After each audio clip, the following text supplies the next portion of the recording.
and the California candidates. And I hope that that will be useful to you and useful background knowledge in your discussions and debates. All right, without further ado, just bear with me a moment.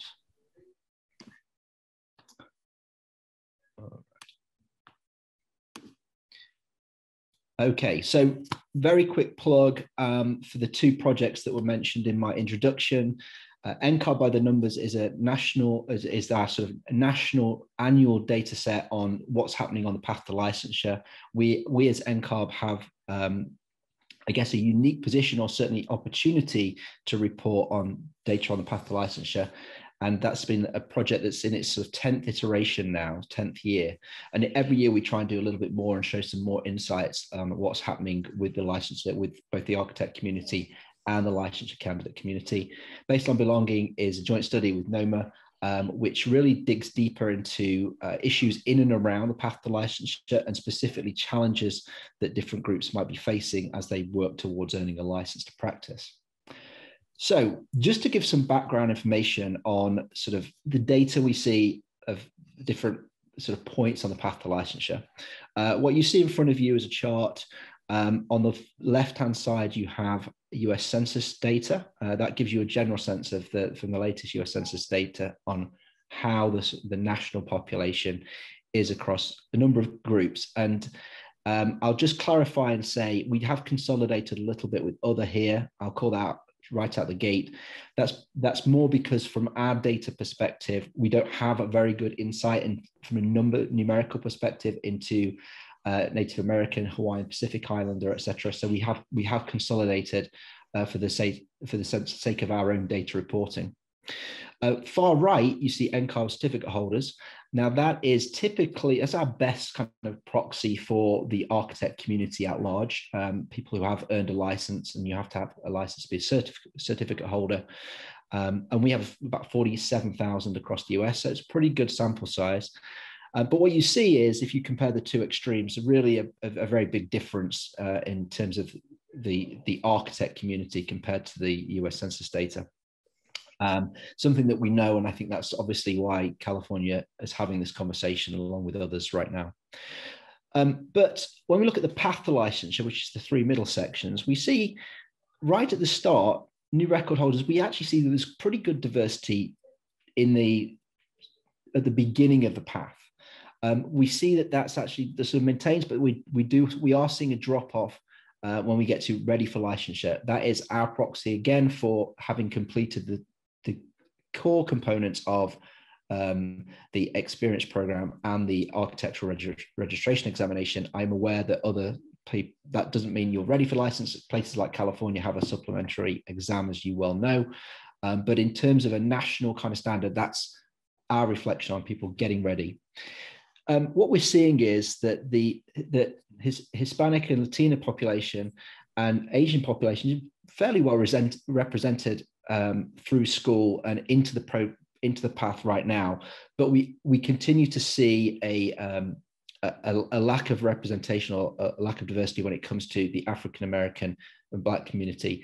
Just not seeing that volume when you compare the census data to the path to licensure represented. Okay, so like everybody, you're doing having this conversation now. The onus is on us as NCAB to really think about our programs and how we're doing with regards to EDI and getting people on the path to licensure. So what this chart is showing is how have we done, if we have a 10-year look back, how are we doing in terms of getting people through the path to licensure from different race ethnicity groups? And what we see is we actually see some quite noticeable disparity between how sort of white candidates are getting through the path to licensure versus candidates from underrepresented groups. So this is a problem that we note, we flag. I'm going to get into a little bit of this chart in a minute and do the breakdown. Just very heads up, purple across the top, that's candidates that have fallen off the path to license. That's people who have started the path and have stopped. 10 years later, they're no longer pursuing a license. The lighter sort of purple is people who are still working. So 10 years after starting their record, 10 years later, They're still working on path to licensure, haven't finished, still active. And blue represents how many have completed the path to licensure. Again, this is, sorry, I say how many. This is proportional to total populations from those data sets. So just a little moment, because obviously I think I'm talking about race, ethnicity, and gender is also an issue when it comes to EDI. I'm not going to talk too much about gender today. And part of the reason for that is that we've seen at the national level that the differential between male and female has really tightened up, and it isn't very dramatic anymore. Actually, since the class of 2012, we have seen that hasn't been, we're not seeing a noticeable disparity between how women versus men are getting along the path to licensure. So I just offer that now. This is the proportional groups for when we look straight at gender. There is some nuance when we look at when we combine race, ethnicity, and gender together. So coming back to that previous data set, just to highlight some of the issues as we see it is, this is just looking at inactive candidates that we've lost off the path to licensure over that 10-year period. We lost 34% of white candidates, which is obviously 1 in 3. When we look at Black or African American candidates, that's 54%. So we're losing more than half of candidates over a 10-year period. And the other 3 groups we have here are somewhere in between, sort of 40%. So we know that not everyone's going to get through. We know that people start the path to licensure. Some people have different career opportunities, choose different things, but this disparity is obviously concerning and something we want to be really mindful of on trying to understand the causal factors to why we're seeing this. When we look at the proportion of candidates that are completing the path to licensure over a 10-year time frame, it's actually even more dramatic. We've got a 25 percentage point differential between white candidates at 40% getting through the path to licensure and Black or African American candidates only at 15%. And you see Hispanic Latino 19%, Asian 23%, other 24%. So real big differential on that front as well. So big question is what's happening here? What could be causing these trends? I think we as NCARB are really active and focused on exploring some of the why this might be happening. All right, I'll just clarify and say, prior to this chart, I was showing you sort of proportions, but this is just a reminder of what kind of volume we're talking about at this point when we look back at the class of 2011. You know, what's the volume, how those volumes are being represented. And we can see that obviously you see the dramatic difference. So if we only start with such a small number of Black or African American candidates, and then we go on to lose disproportionately more of them than we do other candidates, that's obviously a point of concern, and it's going to be a challenge for us to help address the diversity in the profession issue long term. Okay, so key area of focus and key area of observation, if you will. This data really encourages us to start look at various different places within the path to licensure and try and find out where the bigger disparities are happening, what could be causing this differential.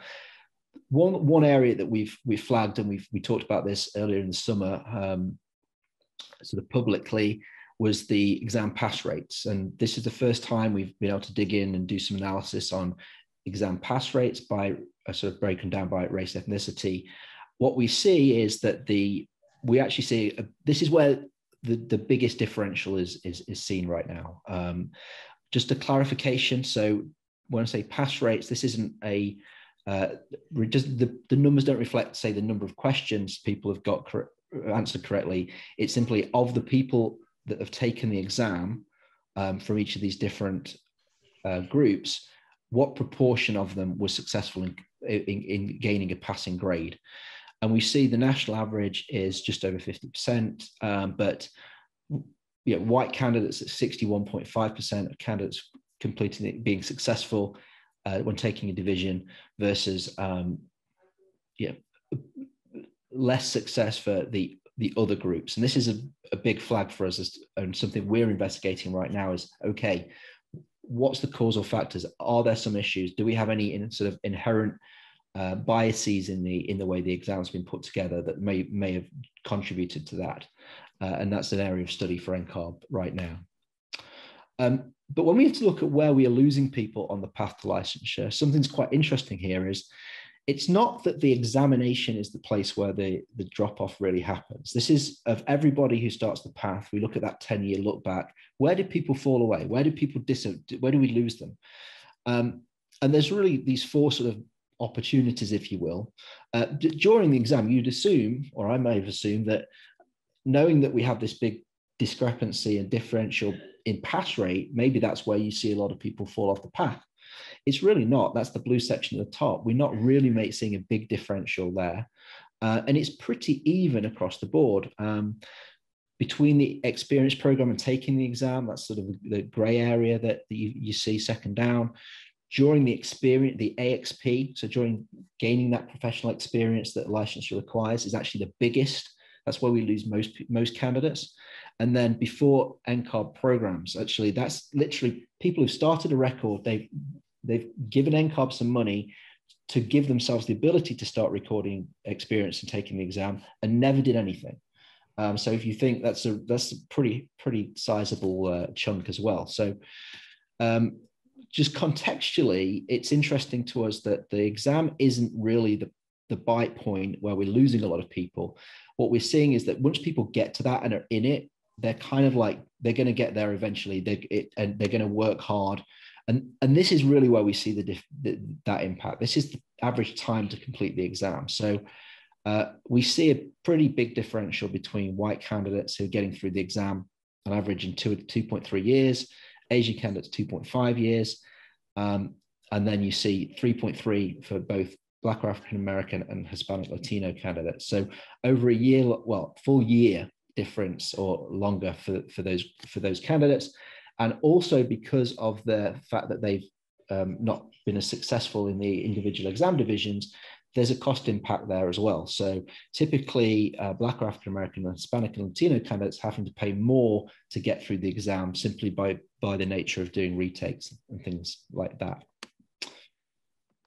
When we look at the experience program, it's interesting, we don't see that pattern. We're not seeing a big differential when it comes to how long candidates are taking to go through the experience program. In fact, it's kind of counterintuitive piece of data here, because white candidates taking the longest time at 4.7 years. Shortest time was Asian candidates 3.9 years, and you see Black or African American, Hispanic, Latino, and other somewhere in between. Doesn't show the full picture though, and I'll give you an extra piece of information is this isn't reflective of the age which candidates start the experience program. And actually white candidates are starting earlier and seem to be able to get, whether it be out at school or maybe in school, starting to accrue professional experience at a younger age than minority candidates. So that's something. So what actually happens is you see that this, although this looks like, there's white candidates taking longer, they're also starting earlier. So it's pretty much a wash when it comes to the age people are finishing the experience program. So I want to change gear a little bit. That's a bit of background on sort of NCARB's core data. And what we realized when we got to sort of this point was that a lot of the why is elusive for us as an organization. We have the benefit of some great data insights into just the mechanics of how people are getting through the program, the number of hours they're recording. But when it came to trying to explain some of the why these trends might be happening, we just didn't have any insight. We didn't have the insight we wanted. So we decided to inquire if Nomad, the National Organization of Minority Architects, will be interested in partnering with us on a sort of joint study to try and get some of the more causal factors and to get some more qualitative insights into things and obstacles on the path to licensure, things that are influencing those data sets that we just shared. And we did a study with NOMA in 2020, and I'll just give you some insights. We had over 5,000 people participate in this. It was basically a sort of survey, a baseline survey that we put out. This is a breakdown of the number for each of these different demographic groups and how many people participated. I will offer that this is the male-female split. You see it's pretty even. We actually had slightly more females participate in the study than male. The study itself included non-binary as an option. We had 23 individuals indicate non-binary gender selection. I share that just because I think we very much understand the politics of that, and actually we're changing a lot of our internal data to make sure that we aren't in a binary situation when it comes to gender. But the challenge for when we're reporting data is that the sample size is very small, and we don't have the ability to then go back and do a sort of historical look back like we did with the sort of class of 2011, what's happened over a 10-year period. So we are making strides to improve our position on that when it comes to data and data reporting going forward. Another piece of information, just to give you some sense of the age profile of the people who participated, that you predominantly between 25 and 34, 35, which is probably our typical stereotype of the typical licensure candidate, but something that I think we really need to be mindful of, both as NCARB and maybe others, is that a lot of candidates are more seasoned, more mature, maybe later in their careers, and we're seeing some really interesting data when it comes to sort of age and the impact of age on the licensure process and people's support that they're getting. So let's cut to some of the insights that we've seen so far in our work on baseline and belonging. Specifically, when we consider African American Latino candidates, there's evidence that they are facing specific challenges or are more likely to face certain challenges on the path to licensure than their white peers and actually Asian peers to some degree. These two groups find it harder to find a firm that will support their experience goals. So obviously, to gain experience, you need a firm that's going to be plug-in, supportive of you, give you those hours. They're also more likely to report challenges gaining experience in some practice areas. So specifically, as many of you know, you have to gain experience in specific areas of practice. Some of those seem to be more elusive than others. When it comes to the financial side of things, these candidates are typically more likely to be encumbered by college debt, personal debt, and family obligations. So just the logistical side of supporting the path to licensure, the cost of the path to licensure, these things are sort of contextual background pieces. And coupled with that, these two sort of bottom middle and bottom right, less likely to receive financial support from their firm towards the exam costs, and spend more money on test prep materials, which can be pretty expensive as well. So these three on the right hand side, really, if you think about the financial impact and the financial challenge of taking the exam and getting through the path to licensure, you can see how those three kind of compound upon each other a little bit. I mentioned that couple of other areas of focus, age and firm size. So we actually saw that age seemed to have almost a bigger impact on the challenges. Older candidates have greater difficulty finding a firm that supports their career goals and are less likely to receive financial support towards the cost of the exam. And that was a bigger discrepancy when we looked at age than when we looked at race ethnicity. And then candidates at large firms were really getting a lot more support when it came to taking the exam, both in terms of test prep materials and also actual financial contribution to the exam itself. So something that we're sort of, I guess, contemplating on is the profession's ability to support candidates through the exam specifically, and whether firms are able to equip candidates to get through the exam and help them with the financial burden. Small firms may find it more of a challenge to do that, but there's a lot of evidence that big firms are providing better support when it comes to the exam, and the differential is double. So 2 out of 3 candidates at large firms are getting supported, whereas it's only 1 in 3 at small firms. That's it from me. Thank you. I will pass the floor back to Deborah. Thank you, Andy. That was really a lot of information to get through. I really appreciate the fact that you went through that all, because I think it's a really good baseline for us to have as we go forward. Very interesting. Okay, our next two panelists, I'm going to introduce them both, and then you'll hear from, I'll introduce them together, and then you'll hear from each of them. But they are both representing the ACE Mentor Program. And for those of you who are not aware of ACE, it's a high school mentoring program that is meant to be a multidisciplinary program between architects, contractors, and engineers, hence the ACE.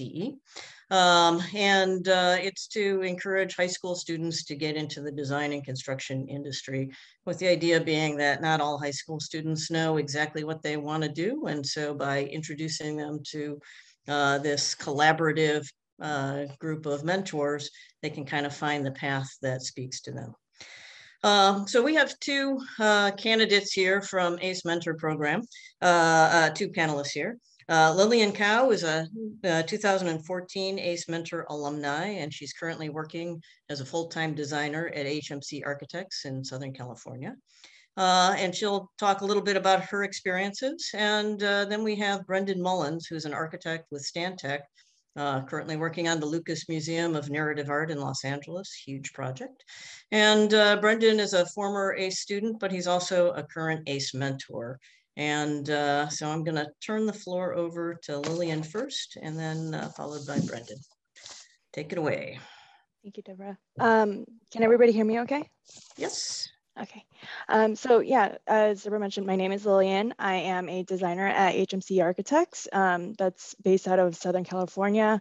I am a 2013 ACE Mentor Program alumni from Etiwanda High School, which is part of the Inland Empire chapter of Southern California. So I just wanted to briefly speak about the program for those of you who aren't completely familiar with it. But the ACE Mentor Program is an after-school program, which is free for students and is designed to attract high school students into pursuing a career in architecture, construction, and engineering, as well as other skilled trades in the industry.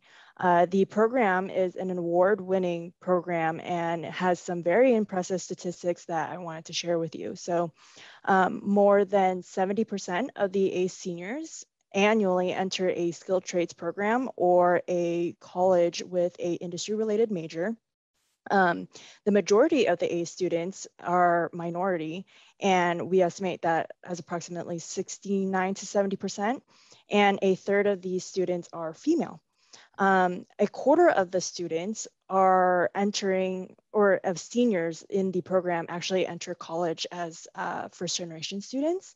And we also have, a large number, about 4,000 volunteer industry professionals that are mentoring student teams through a 35-hour-long simulation of designing and construction for projects with the students. And so it's a great opportunity for our industry professionals to get more involved with their local communities. Additionally, the ACE Mentor Program also awards about $2.5 million a year to high school seniors and alumni that are studying to pursue an industry-related career. And as an aftermath, to come full circle, ACE also offers student summer camps and internship opportunities down the line. So that being said, I kind of just wanted to share my personal experience in the ACE Mentor Program. I was a high school senior and I had an elective class that focused on CAD drafting. And I mentioned to my teacher at the time that I was interested in pursuing a career in architecture. And he was like, oh, there's an ACE Mentor Program that's starting next week. Like, you should sign up. Like, let's get you in there. I was like, okay. And I was like kind of nervous because I was like, I don't really know what any of this is about. I don't know if I could design. I'm not creative, not artistic. I can't do math. And so I got really nervous, but as I enrolled, I was partnered up with a mentor. Her name is Beryl, and she essentially like debunked everything that I was nervous about. And it was such a good relationship that I had with her. She held my hand through a lot of it and really encouraged me to pursue my career in architecture. It introduced me to, tools of the trade and introduction to the industry standards of design, of architecture, but also construction, engineering. And we had the opportunities as students to go on field trips to different offices in the area. And also we had hands-on experience building dog houses for the Habitat of Humanity and auctioning them through the county. And it was an amazing experience. And then to wrap it all up, they had us, compete in a national competition to design a library. And all of that combined kind of just really promoted like the idea of pursuing a career in the industry. And I put my foot down. I was like, yeah, let's do this. So at the end of it, I ended up applying for the ACE Mentorship Program's scholarship. And I was awarded at the end of my senior year. And they actually sponsored me all throughout my 5 years of architecture school. So as a result, I went to Cal Poly San Luis Obispo for architectural engineering, and 2 years down the line, switched majors and went into architecture. So I graduated with a degree, a Bachelor of Architecture from Cal Poly SLO about 2 years ago. And after graduating, I reached out to my mentor actually, and she wrote me a very, very nice letter of recommendation and got me an interview. And I've been at HMC Architects since and have been graced with being able to work with her professionally. And it definitely has come full circle. I have seen a lot of the things that I saw as a student in high school in my profession now. And, I started working in design, and now I'm doing construction administration on a housing project at Cal State Fullerton. And, all of these things were introduced to me earlier on and really set a path forward for me in my career. And I'm extremely grateful for the program. So, I do really appreciate having had the opportunity to join a program like this. And I'm so grateful that it continues to inspire high school students to pursue a career in the industry. And I hope that it continues to impact and feed the pipeline for a lot of other students. So I would like to turn it over to Brendan to speak a little bit more about the ACE program and his experience as a mentor. Sure, thanks Lillian, I appreciate it. As you can hear, we're both huge supporters of ACE. It's a really powerful program. My story is not too far off from hers in that I was in an engineering class at a Jesuit high school in San Francisco, and they came in and spoke about ACE. And being the type of learner I am, which I think is the type of learner a lot of people in the AEC industry are, we're very hands-on, we're very physical. I like, the physicality of physics and architecture and creating things that are real. It's less hypothetical. So it was a great place to go and to really focus on that strong suit, or that way that I learned. So beginning ACE, I think one of the great gaps that it began to fill is actually seeing architectural offices and seeing job sites. For all of us who have gone through architecture school, in my experience, it was very hypothetical a lot of the time. And I think one of the powers of ACE was my program, I was always in a professional office, and then going on field trips to other offices and job sites, really shows where the rubber hits the road. It really opens your eyes to the reality of architecture and what it is when you get into the profession. One of the powerful things that it did for me too is that I was debating between construction management and architecture as a major. And you can read about it, or you can try to go to a school counselor, but ultimately, I don't believe a school counselor is really the person to answer that question about what's right for you. The person to answer those kind of questions are professionals and are people who have had to make the choice. And it was at an architecture firm that had a construction manager in-house who I spoke to during ACE and talked to him about the degrees. And he opened my eyes to the idea that I could get an architecture degree and still go in to see construction management, something that you can only really get from a professional and learn from a professional. So really valuable. Also, I went to a Jesuit school, and because it was private Jesuit, the sports league is all within private schools, mostly Catholic. You don't get out to meet kids in public schools really ever, unless you're on a club sport team, which I happen to be on, but also through ACE. So it's a great opportunity to just meet kids who might live literally right down the street in my neighborhood, but have a totally different perspective on life because of the school system they may be in. And, you know, so that was a huge eye opener too. I ended up going into school for architecture at CU Boulder in Colorado and got out within a 4-year environmental design degree. And when I got out, reached back out to ACE and then became a mentor, which was so rewarding to go full circle. It made such an impact on me. And the great thing about going full circle too is I really could remember those strong suits, right? Remember those little anecdotes that I learned from professionals then and make sure to pass them on. I've actually seen several legacy folks like me, some of which even joined Stantec, and I was their mentor. They then went to college and then joined the company and were in my office. So, you know, amazing full circle stories. And again, just the practicality of it, showing you what the reality of the industry is, I think is just invaluable to all the members who go through it. As Lillian mentioned, the scholarships are huge. You know, a lot of the big firms are supporting ACE, and for very good reason. This ACE is literally feeding them candidates at times. I've been a part of the scholarship committee, and you can just see the passion all the time in these committees within ACE. Next door, when you're with a mentor, it's just really amazing. So huge supporter, and it's made a big impact on me and thousands of other kids. So thanks everybody.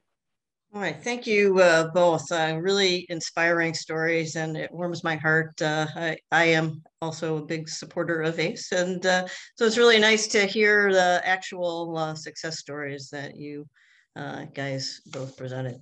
And one other thing for those of you who haven't participated in a mentoring program, and there are other mentoring programs, I want to give a shout out to NOMA's Project Pipeline as well. But that when younger people in the profession, when emerging professionals reach out to high school students and mentor them, they actually understand so much more about why they're in this profession in the first place. And it helps the emerging professionals become better professionals themselves. So mentoring is one of those things that you get more out of it than you actually give.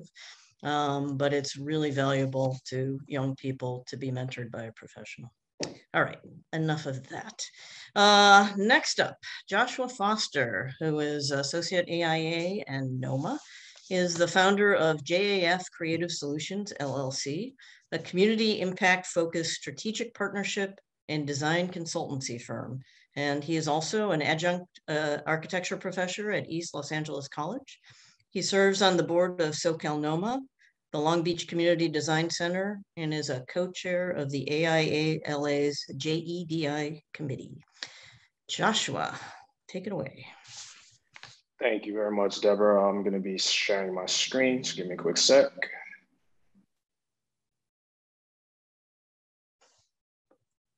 All right, let's see. Am I sharing the right screen here? Not yet, but it says you started screen sharing, so I see okay. Black, but... Let me try one more time.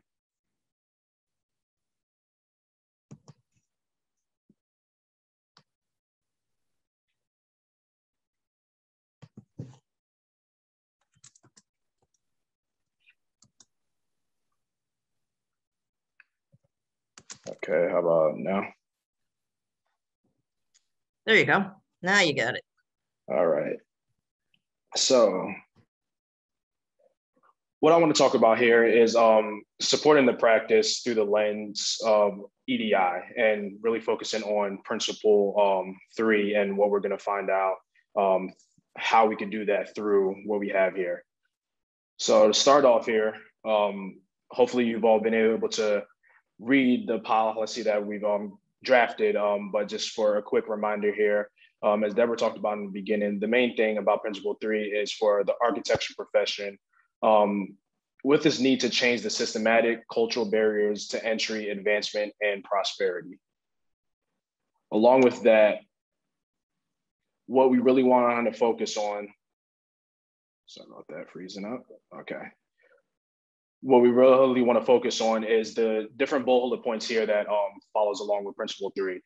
So a lot of them come from the idea of sharing, promoting, and actively coaching just the current employees that are in these firms, elevating them to leadership positions, really creating awareness of the professions outside of the firm within communities of color, highlighting diversity through the profession by communicating with members and the public to raise awareness, curating and developing EDI resources to assist our practitioners, and then also advocating and reinstating apprenticeship.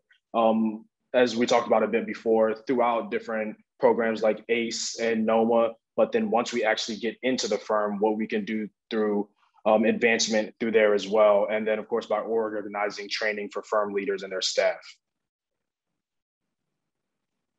So when we look at this, something that's already been done, something that has launched last year that is a really good framework to start to see how we can develop these ideas through firms is the Socal Nomad DEI Challenge. So for those of you that don't know about this challenge here, Socal Nomad last year in 2020 launched the DEI Challenge, and it's specifically for architecture, engineering, construction, and related firms, for them to voluntarily support the specific measures to transform the diversity within their firms, and then within the AEC community. There's a lot of different ways that the DEI Challenge kind of wraps this head around these things. But one of the things that we're really focusing on to start off is one, to really deal with metrics, accountability, and actionable responses. So to start off in the DEI Challenge, we're really looking forward to being able to have all of the firms and companies that's part of it to start off with the baseline of metrics. So that's conducting an annual company-wide diversity survey. Specifically right now, we're focusing on the Southern California location only, but National NOMA is soon going to be launching one for the entire country, which is going to be great.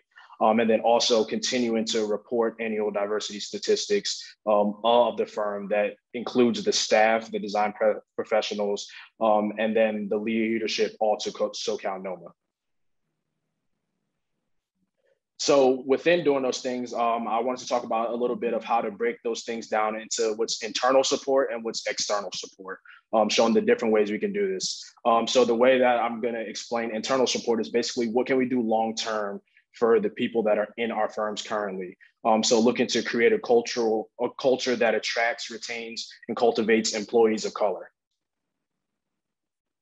So with that, again, using the DEI challenge and the specific action items that they have there, I handpicked a few out that really encapsulates what we're looking for. And when I think about the idea of internal. So some of these here, one is to increase recruitment of Black and underrepresented people of color for design staff, leadership, and total numbers of professionals in the firm. So that has a lot to do with figuring out where we're actually recruiting. So that digs back deep into the schools that we're recruiting to, whether it be HBCUs, whether it be community colleges, as they're looking to get their apprenticeship hours, as they're looking to fill their XP hours, different things like that, and really looking at where we're actually recruiting from. The next thing is developing a mentorship program within the firm itself to be able to help support the Black and underrepresented people of color in their career development within the profession. So that's not only just once they get into the firm, just kind of let them go and have them figure out on their own how to actually rise up in the firm, whether it's to become an associate, a senior associate, a principal, and just also the possibility of eventually leading their own firm if that's in their career pathway, but developing an internal mentorship program with that in mind.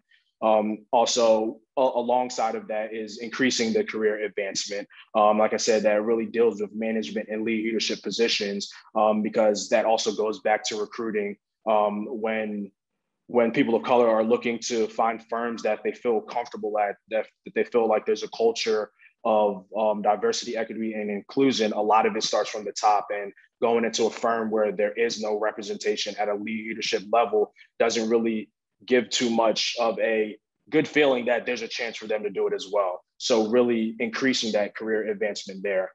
And which may seem pretty simple, but going through websites of a lot of different firms, a lot of times it's not the case. And again, it's a trickling effect because there may not be people of color that are actually at that firm, unfortunately, but just simply including Black and underrepresented people of color in company-wide marketing materials, social media, and publications to increase the representation, one, so that potential employees can see that they're there, but also out to the public so that they can see that this is an industry that also has people that looks like these neighborhoods we're building in.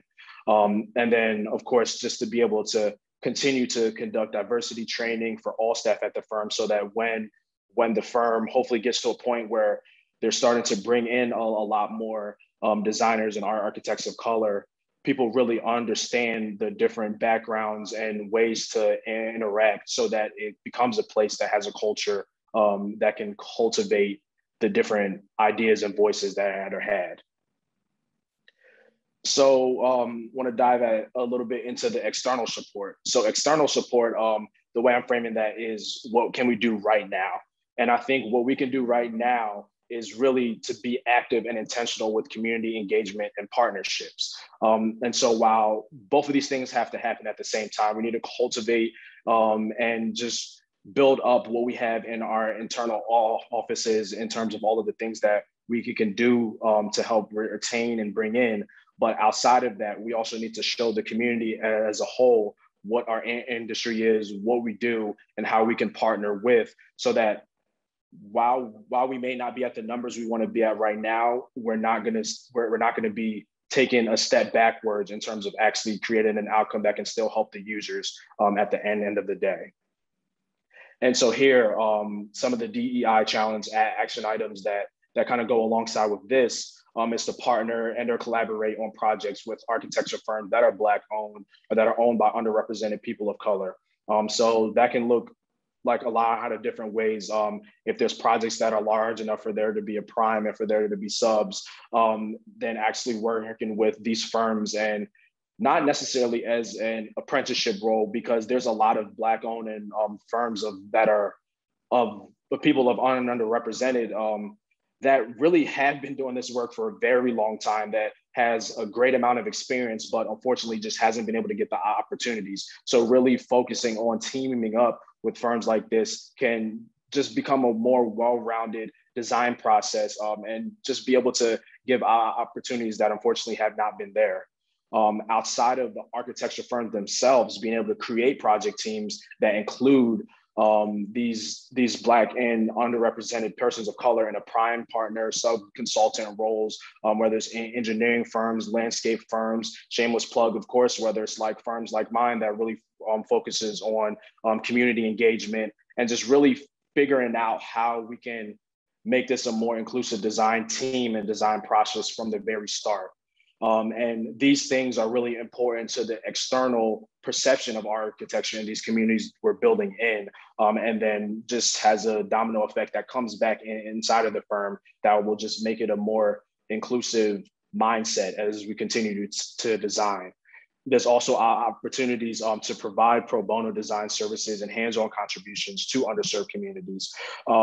By partnering with local grassroots or organizations, specifically for the DEI challenge, we focus on being able to do at least one a year. Of course, if the capacity is more than that, really making sure that we're able to do that as well. Sometimes the capacity for smaller firms may be less than that, not being able to provide pro bono services, but also being able to really push our employees to step into these different organizations, whether it be ACE, whether it be NOMA, whether it be the local YMCA, whether it be the local Boys and Girls Club, different things like that, that are already really doing work in these communities, and seeing how we can partner with them to figure out these goals and these programming issues that architecture itself may not be able to solve alone. And then lastly, of course, what's really important, of course, for our DEI challenge, to partner with Socal NOMA, but as this opens up to a larger base, there's NOMA chapters all throughout SF NOMA. We have NOMAs on the East Coast, the Midwest. There's about 30 plus chapters or so, even if there's not one exactly where you are, being able to partner with them, especially with the digital and virtual age now, it's become even easier to pop in and help out with a lot of these summer camps, a lot of these boot camps and different things like that. And so just being able to partner with an organization like Nomad that's already doing this work, and like Deborah mentioned earlier, just not reinventing the wheel. So really looking at the idea of internal and external and figuring out how exactly that we could use that to really support the practice itself in a way that helps the people that are already in here and helps the people that we're building for. Excellent. Thank you, Joshua. And I'm going to give a little shout out to the DEI Challenge. My firm is one of the firms participating in it. And it's a really good structure to look at yourself from an outside lens and really do an evaluation across the board to make sure you're not fooling yourself or leaving anything unexplored. So I think it's really great. I encourage anyone who is not currently participating and is in the area to join in. All right, on to our last panelist. Last but certainly not least, we're very appreciative of having this group from the Texas Society of Architects speak to us about what they're doing in Texas. And we thought it was appropriate for us to look outward and not just be comfortable within what we know in California, but really learn from other AIA regions as well. So let me introduce Beau Frail, who's the principal architect of Activate Architecture, a design and community engagement firm that collaborates with communities, cities, and clients to create socially engaged, sustainable, and beautiful spaces. Beau is passionate about social impact design and advancing justice, equity, and inclusion, including within the LGBTQIA+ community. Brian Graham is a Tyler School of Art and Architecture graduate at Temple University, located in Philadelphia, Pennsylvania. He's a licensed architect and experienced project manager with LPA Design Studios, focusing on K-12 sports and recreation and civic projects. In addition to his professional experience, Brian is the 2021-2022 chapter president of DFW NOMA, which is in Dallas-Fort Worth, the NOMA chapter.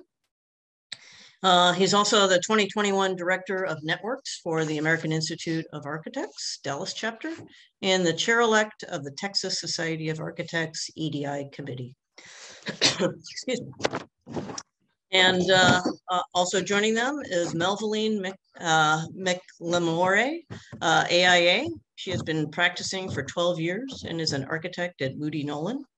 She serves on AIA Houston's executive committee, co-chairs the Texas Society of Architects EDI committee, and co-founded the AIA Houston WIA chapter. While on maternity leave, she's currently working on expanding the offerings of her NOMA National HBCU Professional Development Program as it continues on into its second year.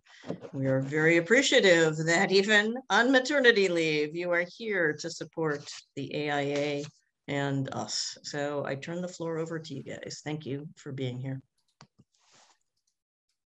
Thank you so much. I'm going to share my screen. Can everyone see the presentation? Yes. All right, great. And Melvaline's going to start us off. All right, thanks for having us here today. I'm Melvaline McLemore. I'll be starting out and I'll be going quickly. I have a 3-week-old on my lap, so he may want to interject any second now. Starting out, I'd like to say that there's a quote that goes, you can't improve what you can't measure. And for us, we found over the past year, we've been presenting our findings from what the data we looked at over the past year, and have been able to present it just to kind of show what it looked like when we took an internal look at ourselves at our local or regional chapter here in Texas. For us to determine what our EDI needs were, we had to take a look at the industry and our organization as a whole. And we found that data is a powerful tool that helped us identify the problems and would help us advance our EDI goals. So here you can see, we'll be showing you some graphics from the AIA 2015 diversity survey that represent some pinch points for some of the different groups. Starting out, we're showing you the African-American members, and their first pinch point occurs early on from general population to architecture school, and the drops continue through licensure. The reasons are numerous and include early exposure, lack of early exposure, lack of representation in schools and firms, and of course, cost. So you'll see that there are several pinch points for the African-American community. Next are the Latino community, and they have two notable pinch points between school and practice and transitioning from associate to licensure members. Again, the reasons are numerous, but they can be attributed to cost, firm culture, and lack of mentorship. Finally, we have women who have similar pinch points to the previous group, with the notable drops that take place in transitioning from associate members to licensed members.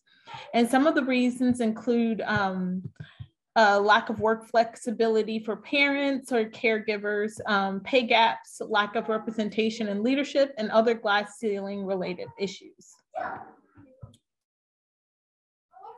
Here you can see an EDI timeline that kind of maps out how we've addressed different initiatives over the past couple of years. You can see starting in 2016, moving toward 2021, our efforts grew and became more in depth. And as we got into 2020, 2021, we started to really start looking at our local chapters and our regional chapter, particularly our regional chapter, just to try to get an idea of how we can make an internal improvement that could somewhat have a ripple effect outside of our organization.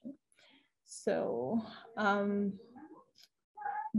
last, you'll see on this slide before I pass it off to Bo, well, I have two more slides. The Texas Society of Architecture chapter kind of adopted an EDI statement that you can see here. It says the Texas Society of Architects champions a culture of social justice, equity, diversity, and inclusion within the architectural community.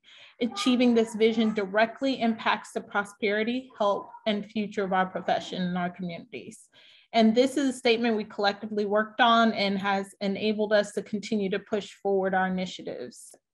Last but not least is our equity-centered mindset slide here.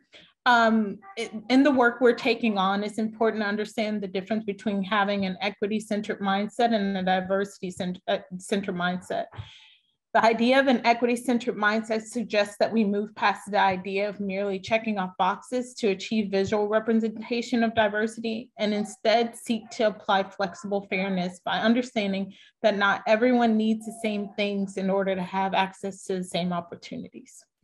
All right, Bo, I'll pass it over to you. Thank you, Moveline.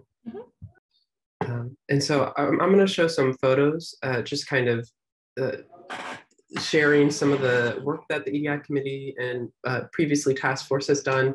We've met in person, except for in 2020, we started meeting virtually. So you can see here on the upper right is when we were first laying out what priorities we should focus on, and those change year by year as we have different needs that come up and different issues in the society. And so some of the things we've done are really focused on education. And so we do a lot of conference programming. You can see in the left-hand corner, we had a meetup for the EDI committee where Gianna Pigford and Moveline, who are our first chairs, were speaking to a group. And that was actually a great way to bring in new members to the EDI committee as well. People learned about us, and some of the people in the photo actually became EDI members, EDI committee members.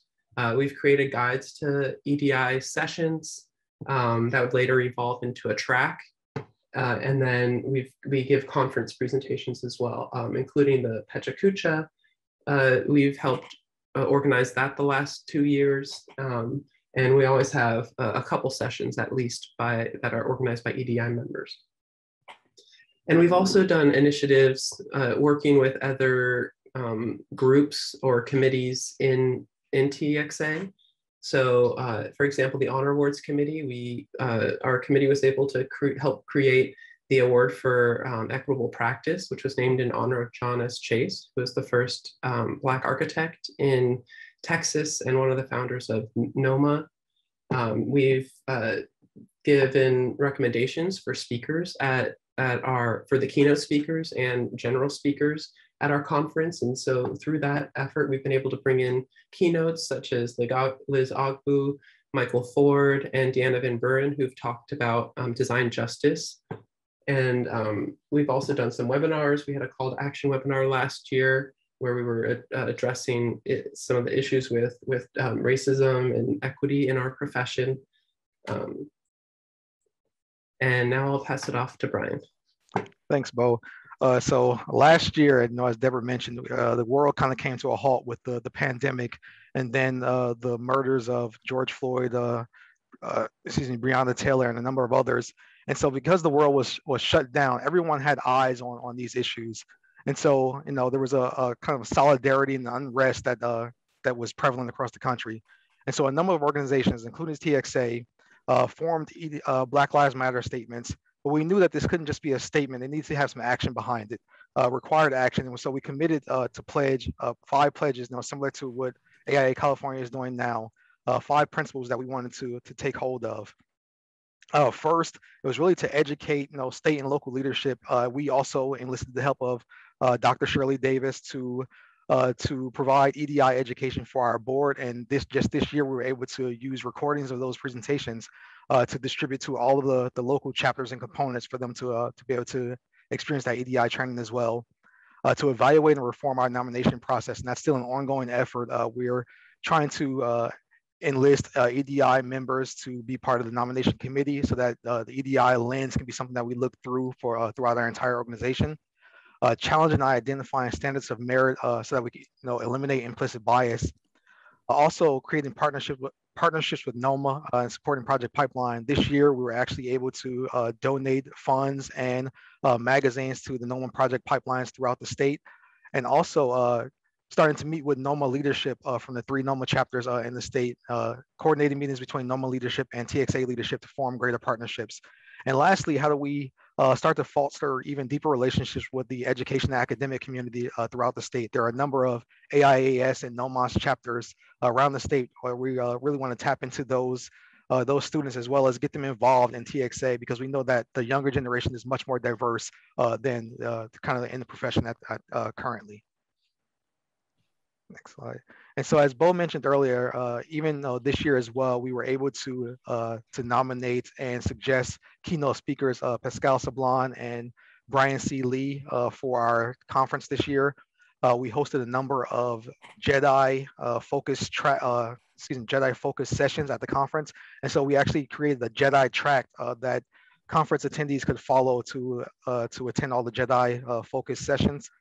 Again, continued training with Dr. Shirley Davis, and as well as articles and coordination with NOMA for Project Pipeline. Next slide.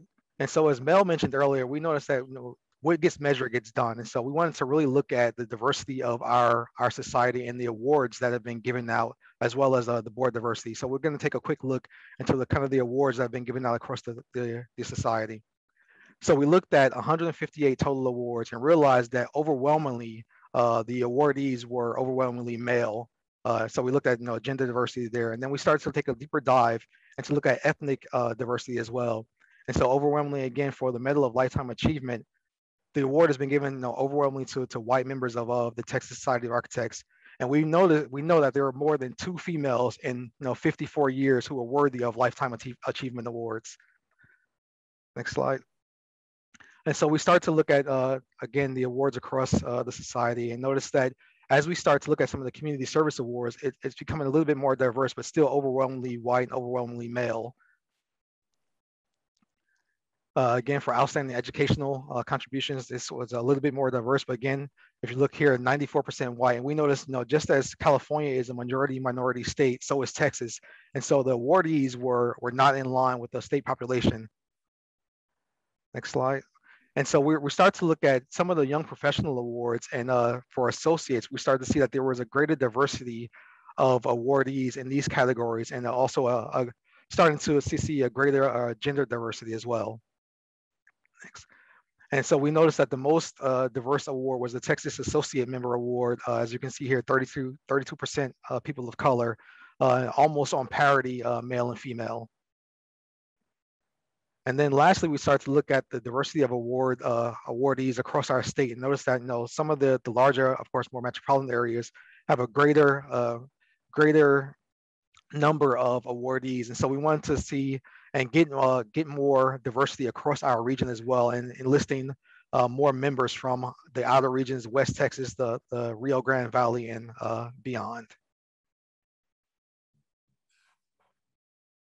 Thank you, Brian. And now we're going to look at the analysis we did for the TXA board. So we looked at 15 years of board history, and similar to AI California, about half the chapter in Texas is composed of local chapter directors who are sent by their local chapters.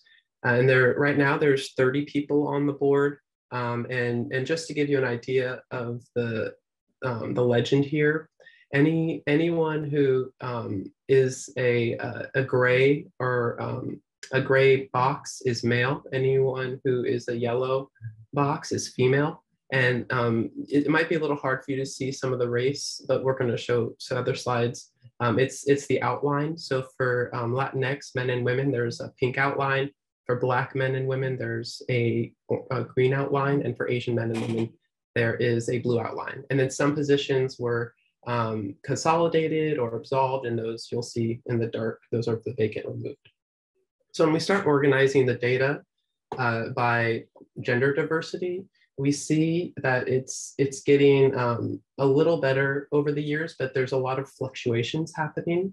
So back in 2017, you can see we had 45% of the board was female, and that's the highest it's actually ever been. But you can also see that if you compare like 2019, where it went back down to 29%, it's very similar to even back in 2007, where it was 25%. So the changes aren't sustainable, and they're not, and there's a lot of shifts happening that we'll look at a little bit later. And so with race and ethnic diversity, it's a little more, it's been more sustainable growth, but we're still at 30%. So this year we've had the most diverse racially board in 2021 with 30%, but again, that's still well below the standard or the Texas population demographics. And one thing to note that through 2021, there still has never been a Black woman on the board. And in 2018 was the first time a Black man served on the board. And you can see Latinx women, 3.3%, are very low represented as well. And so this top bar that we just added onto the analysis here is what it would look like if our board reflected Texas's diversity. And so that would be equitable representation based on the percentage of population in our state and the number of board members. So and so we have a gender equity line here where it would be half and half. And then if we had parity with our Latinx members, there'd be about 8 to 10 Latinx members on the board. And then there would be 4 African-American or Black members on the board. And there would be 2 to 3 Asian people on the board. And so just looking at it a little more condensed, again, Black men and women, there's only been 5 positions, which represent 3 people because it's by year and the years are 2-year terms. And you can see white men and women have made up 85% of the board. So they're overrepresented of the number in the Texas population. So this graph is comparing the Texas population race and ethnicity, which, like Brian said, we're a minority state where only 41% of our population is white. But you can see that almost 74% of TXA members are white. And then when we look at the board, it's 85% of the TXA board is white. And Hispanic Latinos, you can see that pinch point we were talking about earlier from population to membership. This is in TXA, we have 14.4%, but as we know, less than 15% of all people of color that have served on the board have, so the Hispanic population isn't well represented, neither is the Black and African-American. The Asian is the most represented, at least going from Texas population to our TXA members, but then going on to board positions, it's not represented well. And we have another chart showing the male-female, and the female population is a little over 50% in Texas, and there's that big jump where about 74% of TXA members are male and 72% of the TXA board is male. So while it's more representative of the TXA membership, it's definitely not representative of how we want to represent our communities and the future of our profession. And so this is, I won't get too into depth on this, but we thought it was really important to not just look at the data as a whole, but start parsing it in different ways, because we know that half of our board is set by local chapters, and then about the other half of the board is appointed by our nominating committee. So similar to how AI California's board selects their executive committee, we have an even smaller group that selects our executive committee and public members and associate members. And as you can see, it's been growing a little lopsided over the years. But when we look at trends, and I'm sure this might be similar if you looked at AI California's data, the years that local chapters sent more women, you saw 2 years later, because the terms are 2 years, there were more women to choose from to put on the executive committee. And so you saw jumps in the number of women in leadership the 2 years after the local chapters were sending more women. And in the same way, you saw contractions including in 2019 and 2017 or 2016, those 2 years later, you had less women serving in executive committee. So it's important that it's the local boards and the regional boards need to work together to solve this problem. And so this just adds the gender equity and gender and racial equity. And so there's only been a handful of local chapters. So on the right-hand side are the local chapters. And you can see some of them have sent 1, 2, maybe 3 women out of the 15 years. And then there's 2 chapters that have sent actually more women than more than 50% of their chapters have been women. And then there's some, and then on the left-hand side are the executive, the presidents and the VPs and all the public and all the other appointed board positions by the nominating committee. And only 2 of those have reached gender equity. And some of them, like some of the VP positions, have only had 1 or 2 women serve in them at all.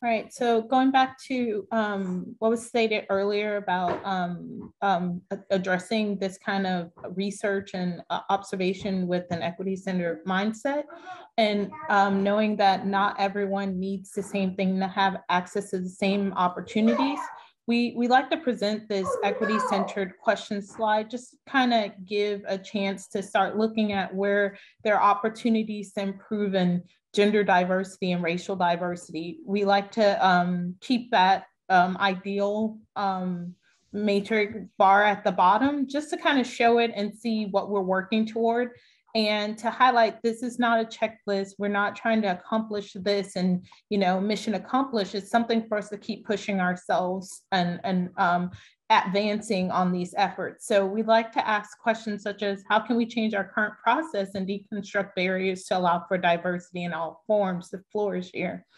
On the previous slide, Bo showed you different chapters. Some of those chapters have more minorities that they could be sending to the board to represent. Some of them have better gender diversity. Not everyone's going to have the same thing, but understanding what you have, how can you create opportunities for those represented under your umbrella to have a chance to make up this composition. So we like to ask questions like that, and what does an anti-racist architectural profession and practice look like, and what privilege do I have, and how do I leverage that privilege to create change? Those are all things that we like to put out there just to try to get the gears turning, and we utilize this data to kind of make an argument to our own chapter internally to push for better representation for our state and our members. So that's about it, though. Brian, want to add some closing words there? Well, thank you guys. You did a great job. Yeah, thank you guys so much. That was really you've got my wheels turning on how we can really leverage some of the ideas that you raised. And I especially think that being equity centric versus diversity centric makes a ton of sense. Thank you for putting that concept out there. All right, so now we're going to go into a breakout room. So thank you all. I know this is a lot of information to take in. There's been a lot of data, but we really think it's important that we understand where we're starting so that we know where we're heading and how well we're doing. And so we are going to move